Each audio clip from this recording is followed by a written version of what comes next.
Mi nombre es Rosa Carrascal, estudiante de sexto semestre de Administración en Finanzas y Negocios Internacionales. A continuación hablaremos sobre el arribo de la mercancía al territorio aduanero nacional. Esto con base al artículo 1165 del 2019. Bueno, como primera parte hablaremos sobre el arribo y aviso de arribo del medio de transporte al territorio aduanero nacional, cuya información se encuentra en los artículos 140 y 141. Este nos dice que cuando un medio de transporte llega al territorio aduanero nacional, ya sea por vía aérea o por vía marítima, estos transportes deben hacer el arribo únicamente en los lugares que están establecidos por la DIAN. Esto con el fin de que la mercancía llegue de una manera principalmente legal y fiscalizada, de acuerdo a las normativas establecidas por la DIAN en dichos puntos. Hay que tener en cuenta que en muchas ocasiones en el arribo de la mercancía se pueden presentar ciertos inconvenientes a la hora de llegar al territorio aduanero. En dado caso, la DIAN puede dar autorización a dicho transporte o transportador para que haga el arribo de la mercancía en otro punto. Esto solo bajo la dirección de la DIAN. Siempre debe haber la autorización de la DIAN con respecto a lo que viene siendo el descargue o el arribo de la mercancía. Todo esto nos lo explican en el artículo 140. Con respecto al artículo 141, nos habla de que si el medio de transporte contrario a traer mercancía trae solo pasajeros, esto debe ser informado a la hora de su arribo a la dirección seccional aduanera correspondiente con respecto al transporte de pasajeros. Bueno, entonces ahora hablaremos de lo que viene siendo el manifiesto de carga e información de los documentos de transporte.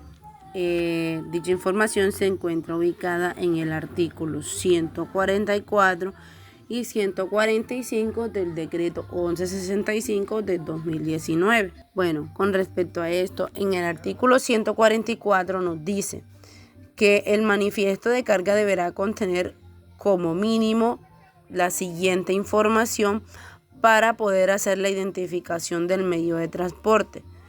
Dicha información es como por ejemplo datos de viaje, peso, cantidad total y unidades de carga a transportar, entre otras. Hay que tener en cuenta que, dado a la información que contiene el manifiesto de carga, podemos considerar que es un documento demasiado indispensable a la hora de hacer el transporte de mercancía. Por otro lado, en el artículo 145 nos habla sobre la información de los documentos de transporte y los consolidadores. Dicha información o dichos documentos deberán contener los siguientes datos sobre la carga que ingresará al país, como por ejemplo tipo, número y fecha de los documentos de transporte o de los documentos consolidadores. Mismo, las características del contrato de transporte, la cantidad de bultos, el peso o el volumen que contiene dicha carga. Bueno, aquí dentro de esto es muy importante resaltar el artículo 148, que es donde nos habla sobre la responsabilidad en la modalidad charter. ¿En qué consiste esta? Básicamente se trata de que si la empresa transportadora no tiene representación en Colombia, las obligaciones o riesgos inherentes de la llegada de la mercancía del medio de transporte, a la entrega de información de los documentos, el viaje y la carga recaen única y exclusivamente en la empresa que se está encargando de realizar el transporte o, en dado caso, en la persona que contrató dicho servicio. Ya eso depende del acuerdo en el que haya llegado el transportista con la empresa que le realiza dicho servicio. Podemos decir de la responsabilidad de la modalidad charter que es de pronto una modalidad un poco riesgosa, debido a que el respaldo se encuentra únicamente por parte de la persona que realiza o de la empresa que realiza el descargue como tal de la mercancía. Bueno, continuando un poco con nuestro tema, pasaremos a lo que viene siendo el aviso de la llegada del medio de transporte y aviso de finalización del descargue. Dicha información se encuentran en el artículo 149 y 150 del decreto del decreto 1165 del 2019.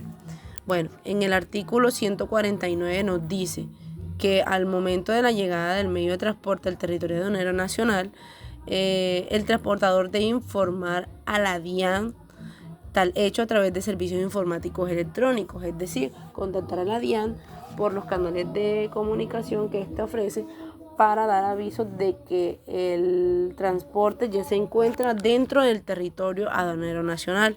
Y en el artículo 150 nos habla de lo que viene siendo el descargue en total de la carga del medio de transporte.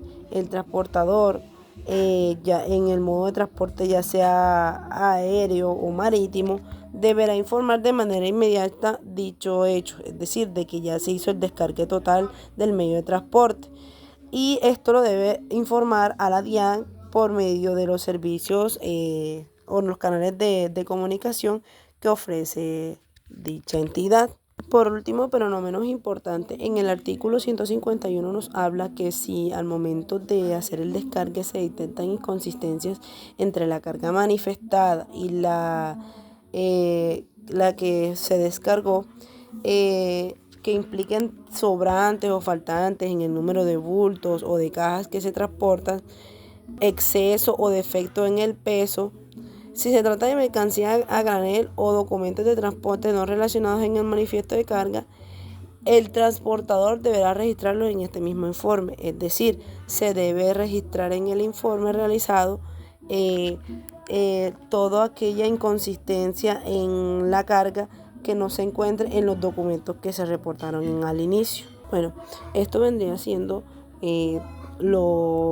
todo o la información más relevante con lo que viene siendo en el del artículo 1165 del 2019 con respecto al arribo de mercancía o al arribo de transporte de mercancía al territorio aduanero nacional. Muchas gracias.